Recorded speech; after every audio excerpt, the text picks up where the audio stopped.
Buddhist होने का जो सीजीआई गवई साहब के ऊपर आरोप लग रहा है कि इसलिए उन्होंने विष्णु की मूर्ति खुजराहो के मंदिर का अपमान किया है, ये निराधार है। वो एक संवैधानिक पद पर बैठे, सर्वोच्च न्यायालय का सर्वोच्च पद है और भारत के न्यायपालिका के प्रथम व्यक्ति हैं वो। और मैं चुटकी ले रहे हैं ना, चुटकी, इस पर मुझे तो यही पता नहीं चला उसमें चुटकी कहां से आ गई।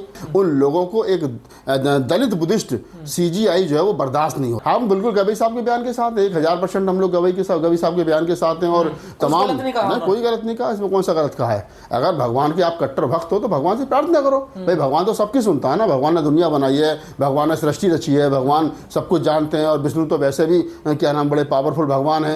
देखिए वो बयान मैंने भी पढ़ा गजेंद्र भाई, जो सीजीआई बीआर गवई साहब ने खुजराहो की मूर्ति के बारे में दिया है। और जिस प्रकार से वकीलों में, सवर्ण वकीलों में जो गुस्सा है कि सीजीआई साहब को अपना बयान वापस लेना चाहिए, महामहिम राष्ट्रपति जी को भी, द्रौपदी मुर्मू जी को जो है पत्र जो है वो लिखा गया है।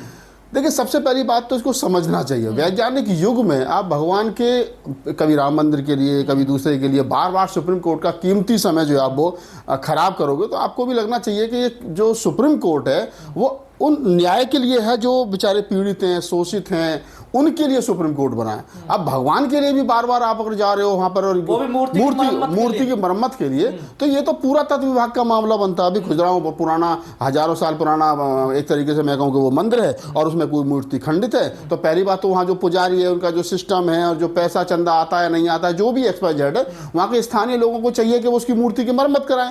जो मंदिर के पदाधिकारी है वो मरम्मत कराएं। पूरा नहीं है कोई वहाँ पर इस प्रकार का कोई कमेटी, कोई सोसाइटी नहीं है, रखरखाव समिति नहीं है, तो फिर चाहिए कि पूरा तत्व विभाग को लेटर लिखा जाए कि पूरा तत्व विभाग के अधीन आता है तो इसको मरम्मत किया जाए। सुप्रीम कोर्ट जाने का मतलब ही नहीं बनता है। आप सुप्रीम कोर्ट में जाकर के सुप्रीम कोर्ट का वक्त खराब कर रहे हो। और सीजीआई गवई साहब ने जो कहा है कि ये हमारे अधिकार क्षेत्र में नहीं आता है, ये तो पूरा तत्व विभाग का मामला है। याचिकाकर्ता ने कहा कि मैं विष्णु का कट्टर भक्त हूं, तो कट्टर भक्त हो तो सीजीआई साहब ने यही तो कहा उसमें कि आप जो है तो आप तो कट्टर भक्त हो तो आप सीधा भगवान से अपील करिए। भाई कट्टर भक्त हो, भगवान तो आपकी सुन ही लेगा, तो इसमें कौन सी आस्था जो है वो। सनातन ये कह रहे हैं ना, ये मजाक उड़ाया गया हमारे। मजाक क्या उड़ाया गया उसमें? भाई मजाक, वो मूर्ति वहां खंडित पड़ी है, तुम सारे सनातनियों पर, हिंदुओं पर मिलकर के वो मूर्ति जो है वो मरम्मत नहीं हो रही है, वो तुम्हारा मजाक वो नहीं बन रहा है। अरे भाई सीजीआई साहब ने मजाक नहीं बनाया, सुप्रीम कोर्ट ने मजाक नहीं बनाया। सुप्रीम कोर्ट ने तो एक तलक टिप्पणी की है और टिप्पणी करके ये कहने को बताने की कोशिश की है कि जिस प्रकार से आप जो है वो भगवान के कट्टर भक्त बन रहे हो तो भगवान से सीधी अपील करो कि भगवान, या पूरा तत्व विभाग को लिखो या वहां की लोकल कमेटी है उसको लिखो, कुछ तो लिखो। आप सीधे एप्लीकेशन लेकर करके चले आए सुप्रीम कोर्ट में तो वो किसी भी तरह से उचित नहीं है। सनातन देवी देवताओं का ये अपमान किया है सीजीआई साहब ने, इसको अपने शब्दों को वापस लें। अरे भाई कौन सा अपमान हो गया? रोज भगवान की मूर्ति नालियों में पड़ी रहती है टूटी हुई, रोज कैलेंडर इधर उधर पड़े रहते हैं, रोज जो है दिवाली की सफाई के आसपास, किसी भी सफाई के आसपास पूरी मूर्तियों को लेकर के अभी जो है वो गणेश की मूर्तियों का विसर्जन हुआ है। जैसे पता दिवाली के आसपास तमाम घरों में से पुराने कैलेंडर निकाल करके नए निकाले जाते हैं, उन कैलेंडर को रोड पर फेंक दिया जाता है, कुत्ते घूमते रहते हैं। मामला खुजराहो का है ना भाई साहब, बात सवाल मूर्ति का है ना, कैलेंडर का है ना। वो खुजराहो का मंदिर हो, कहीं कोई दूसरा मंदिर हो, कोई अन्य, विष्णु में सब आस्था रखते हैं ना। अरे साहब, भाई साहब, हर जगह हर आदमी की आस्था, तो किसी विष्णु में आस्था है, किसी की भोले में आस्था है, किसी कृष्ण में आस्था है, किसी की राम में आस्था है, किसी की और अन्य किसी देवी देवता में आस्था। आस्था का सवाल है तो ये आस्था व्यक्तिगत है और हमें ये आस्था बनाए रखने का अधिकार हमारा संविधान देता है। ये पूरा विवाद सोशल मीडिया पे आग की तरह फैल रहा है, कुछ गवई साहब के समर्थन में भी आ गए हैं तो उधर से कुछ विरोध में भी आ गए। भाई साहब, जो 2 वकीलों ने पत्र लिखा है राष्ट्रपति को और क्या नाम है सुप्रीम कोर्ट को कि आप इस अपने शब्दों को वापस लीजिए, वो वकील एक तो मेजर साहब ठाकुर साहब हैं और एक बिलाला जी हैं, एक जिंदल साहब और एक राजपूत हैं, वो दोनों सवर्ण समाज से आते हैं। तो वो लोग अपनी जगह ठीक है, हम कौन सा उनको मना कर रहे हैं, लेकिन हम तो ये कह रहे हैं कि भाई सुप्रीम कोर्ट के पास में और बहुत सारे काम। और सीजीआई गवई ने अगर ये कहा है कि भाई आप भगवान के कट्टर भक्त हो तो भगवान से कहिए ना, उनसे प्रार्थना कीजिए। तो भगवान से प्रार्थना तो आप करते हैं ना, रोज भगवान से प्रार्थना करो, तो इसके लिए भगवान से प्रार्थना करो कि भगवान आपकी मूर्ति क्षतिग्रस्त हो गई है, हम पूरा तत्व विभाग में अपील लगाएंगे, आपकी मूर्ति को ठीक कराएंगे, आपके मंदिर को ठीक कराएंगे। तो इसमें सीजीआई गवई ने कौन सी गलत बात कह दी है? ये कहा जा रहा है अम्बेडकरवादी हैं, बौद्धिस्ट हैं, इसलिए मजाक बना रहे हैं हिंदू देव। नहीं, अम्बेडकरवादी होने का और क्या नाम है बुद्धिस्ट होने का जो सीजीआई गवई साहब के ऊपर आरोप लग रहा है कि इसलिए उन्होंने विष्णु की मूर्ति खुजराहो के मंदिर का अपमान किया है, ये निराधार है। वो एक संवैधानिक पद पर बैठे, सर्वोच्च न्यायालय का सर्वोच्च पद है और भारत के न्यायपालिका के प्रथम व्यक्ति हैं वो। और मैं चुटकी ले रहे हैं ना, चुटकी, इस पर मुझे तो यही पता नहीं चला उसमें चुटकी कहां से आ गई।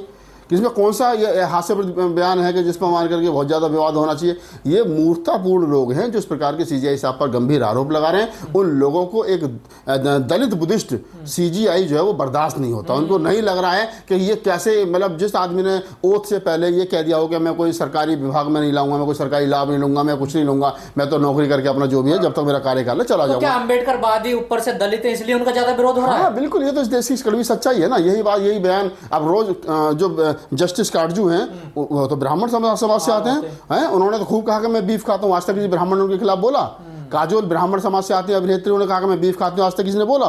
तमाम ब्राह्मण होंगे जो कम से कम 100 लोगों की लिस्ट बना लोगे आप, जिन्होंने ये मेरे पास किताब रखी है, ये क्या नाम है, हिंदू की भीत पर है, ये सुरेंद्र कुमार शर्मा अज्ञात ने लिखी है, पूरा लिख रखा है इसमें हिंदूवाद के पाखंडवाद के खिलाफ। एक आदमी मुकदमा करके दिखाया ना, क्योंकि उन्हीं के आदमी ने लिखी है। तो मैं वो कह रहा हूँ आपको कि आप इस चीज़ को समझिए। उनका आदमी बोलता है तो कोई दिक्कत नहीं है, लेकिन एक अम्बेडकरवादी, बुद्धिस्ट, कबीरपंथी, नानकपंथी, रैदासपंथी बोलता है तो उनको लगता है चीन कितनी हिम्मत हो गई है कि हमारे भगवान पर टिप्पणी करेंगे। हैं, ये देखिए कि मतलब इनसे पहले जो राष्ट्रपति थे रामनाथ कोविंद साहब, उनको मंदिर में नहीं घुसने दिया गया। अभी जो एसटी समाज की महिला महामहिम है, आदिवासी समाज से आती हैं, उनको गर्भगृह में पूजा नहीं करने दी गई, बाहर पूजा खड़े होकर पूजा करनी पड़ी। बाबा साहब डॉक्टर अम्बेडकर की रोज मूर्तियां टूटती हैं। बाबू जगजीवन राम को जो है वो उन्होंने एक मूर्ति का अनावरण कर दिया था तो दूध से धोकर के पवित्र की गई थी। अखिलेश यादव के बंगले को धोया गया था। तो ये तो इस देश के SC ST OBC को बार बार चेताते हैं कि अगर आप नहीं सुधरोगे, आप कितने भी बड़े पद पर चले जाओ, रहोगे हमारी दृष्टि में वही जो हम आपको जिस तरीके से। गवई साहब के बयान के साथ हैं आप? हम बिल्कुल गवई साहब के बयान के साथ 1000% हम लोग गवई साहब के बयान के साथ हैं। और तमाम कोई गलत नहीं कहा, इसमें कौन सा गलत कहा है। अगर भगवान के आप कट्टर भक्त हो तो भगवान से प्रार्थना करो। भाई भगवान तो सबकी सुनता है ना, भगवान ने दुनिया बनाई है, भगवान ने सृष्टि रची है, भगवान सब कुछ जानते हैं। और विष्णु तो वैसे भी क्या नाम बड़े पावरफुल भगवान है। तो आप भगवान से कट्टर भक्त हो तो कट्टर प्रार्थना कीजिए, भगवान आपकी जरूर सुनेंगे। जब एक सीजीआई इतने लोगों के लिए नागवार गुजर रहे हैं, अगर कोई दलित प्रधानमंत्री, अम्बेडकर प्रधानमंत्री बन जाए तो फिर क्या होगा देश में? मैं वही तो कह रहा हूँ, इस देश के अंदर जो 12-13% सवर्ण समाज के लोग हैं वो अपनी इच्छा के अनुसार चीज़ों को चलाना चाहते हैं। अभी जिस प्रकार से रामभद्राचार्य जो है वो जगत गुरु रामभद्राचार्य, उन्होंने कहा है कि वो संविधान को नहीं मानते, हम जो है वो अम्बेडकर को नहीं मानते, हम जो है वो क्या मायावती को नहीं मानते, और उन्होंने कहा कि इस आरक्षण की वजह से देश के अंदर गृह युद्ध होगा। हैं, अब आप समझ के मनुस्मृति ही देश का पहला संविधान है। अब उस आदमी को देखिए, पहले तो आप इस बात को समझिए, इस देश के अंदर सिस्टम क्या है कि इस देश के अंदर, मैं तो चलो इन्हीं के धर्म ग्रंथों पे बात कर लेता हूँ। इन्हीं के धर्म ग्रंथों के अनुसार कोई भी दिव्यांग व्यक्ति जो अंधा हो, लूला हो, लंगड़ा हो, वो कभी शंकराचार्य, वो धर्मगुरु हो ही नहीं सकता, जगत गुरु हो ही नहीं सकता। तो पहले तो रामभद्राचार्य साहब ये बता दें किस आधार पर जगत गुरु जो है वो बने हुए हैं और उस क्या नाम है पीठ पर बैठे हुए हैं, जिसको कौन सी पीठ, तुलसी पीठ पर बैठे हुए हैं। तो किस आधार पर बैठे? दूसरा, फिर कौन सा चुनाव हुआ था, किसको आपने हराया? फिर कौन सा आपका ज्ञान का कंपटीशन हुआ था? वो कहते हैं हमें 18-20 भाषाओं का ज्ञान है। तो मैं तो पिछले एक वीडियो में कहा था कि आप बता दो, हम आपको 10-10 मिनट का हर भाषा का आदमी लेकर हमें पता चल जाए आपको कितनी भाषाओं का ज्ञान है। तो इस देश के अंदर ब्राह्मणवाद उस कदर पैर फैला गया है कि वो हर तरीके से अपनी एक आंखों से ब्लाइंड व्यक्ति, और ये संविधान पे सवाल खड़ा कर रहा है, आरक्षण पे सवाल खड़ा कर रहा है, सिस्टम पे सवाल खड़ा कर रहा है, मनुस्मृति को ठीक बता रहा है, जिसमें आदि आबादी महिलाओं को, शूद्रों को, सबको पीटने की बात की गई, 90% अवाम को। और उसके बावजूद एक ब्राह्मण नहीं बोला, एक ब्राह्मणी महिला नहीं बोली। लेकिन सीजीआई गवई साहब ने कह दिया कि साहब ये तो भगवान, आप कट्टर भगवान के भक्त हो तो आप जाओ। भाई मनुस्मृति में भगवान को तो करो ना, फिर आप क्यों संविधान की आड़ में आ रहे हो? तो ये क्या है, इनको ना दलित, आदिवासी, महिलाएं, पिछले कहीं हजम नहीं होते। और वो भी खासतौर से अम्बेडकरवादी हो जो तलक टिप्पणियों के लिए जाना जाता हो। सीजीआई गवई साहब की वो अंदाज, जिस अंदाज में, अंदाज उनको ठीक नहीं लगा, और क्या। बस मतलब फैसले तो ठीक ले रहे हैं ना कभी, फैसले तो कभी साहब पहले दिन से ठीक है। भाई वो दबाव में थोड़ी है किसी के। दिसंबर तक का शायद उनका कार्यकाल है, दिसंबर के बाद में रिटायर हो जाएंगे। रामभद्राचार्य की बात करी, उन्होंने ये कहा कि जिस व्यक्ति को संस्कृत नहीं आती वो विद्वान हो ही नहीं सकता। तो उनकी नज़र में विद्वान नहीं हो सकता ना। अब रामभद्राचार्य ने कौन सा किताब लिखी है, कौन सा कानून बनाया है, कौन सा लॉ बनाया है, क्या कौन सा सिस्टम बनाया, कुछ बनाया रामभद्राचार्य ने? रामभद्राचार्य जैसे लोग इस देश में जहर उगलने के लिए पैदा हुए हैं और वो सरकार के सह पर जहर उगल रहे हैं, सरकार के इशारे पर जहर। मैं तो अब तक तो SC ST एक्ट में भी मुकदमा दर्ज होना चाहिए, तो राष्ट्रद्रोह का मुकदमा दर्ज होना चाहिए था। जो आदमी संविधान के खिलाफ इतनी बड़ी बात इतने खिलाफ बोल रहा है, उस आदमी को तो रामभद्राचार्य कह रहे हैं कि आरक्षण से मतलब देश में गृह युद्ध होगा, और मनोवाद कह रहे हैं जब तक जाति रहेगी, जब तक आरक्षण रहेगा। मैं वही तो कह रहा हूँ ना आपको। भाई हम तो ये कह रहे हैं आप जाति खत्म कर दो, चारों शंकराचार्य में एक भी हिंदू, एक भी दलित क्यों नहीं, OBC क्यों नहीं, महिला क्यों नहीं है? आप जो 100% आरक्षण लेकर के बैठो, इस पर सवाल कब खड़ा करोगे? आप कहते हो कि नहीं साहब ये तो संस्कृत नहीं आती थी डॉक्टर अम्बेडकर, तो वो विद्वान नहीं थे। अरे भाई पढ़ लो कल के अंधो कि डॉक्टर अम्बेडकर ने जब तुमने उनको संस्कृत नहीं पढ़नी थी तो उन्होंने जर्मन में जाकर के संस्कृत पढ़ी थी, और उसके बाद में सारे तुम्हारे वेद ग्रंथ पढ़ने के बाद में तब मनुस्मृति बिना पढ़े लिखे मनुस्मृति को जला दिया उन्होंने, पढ़ी ही नहीं मनुस्मृति और वैसे जला दिया। नहीं, ये कैसे किसने कहा कि नहीं पढ़ी? पढ़ने के बाद में जलाई है। डॉक्टर अम्बेडकर एक एक पेज पढ़ते रहे और सारे लोग वहां खड़े होकर के जलाते रहे। ऐसा डॉक्टर अम्बेडकर ने कहा कि गलत है, ये मंत्र गलत है, कि हाँ गलत हो जलाओ फिर।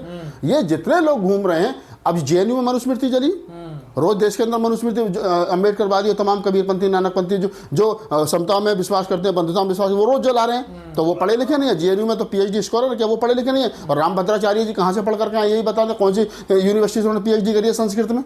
वो जो 20 भाषाओं का दम्भ भर रहेगा, मुझे 20 भाषाएं आती हैं, तो ये भी बता दें कि 20 भाषाएं कहाँ से सीख करके आए? दिखाई नहीं देता तो ज्ञाता कैसे बन जाता? वही तो मैं कह रहा हूँ भाई, इनका अंधा व्यक्ति भी जिसको आंखों से दिखाई नहीं देता, जो कभी स्कूल नहीं गया, वो जगत गुरु है। और हमारा पढ़ा लिखा पीएचडी होल्डर भी अछूत है। 32 डिग्री वाले भी हमारे जो है इनकी नजर में खटकते हैं। तो यही ब्राह्मणवाद है, और हमारे जैसे लोग इसी ब्राह्मणवाद का विरोध कर रहे हैं।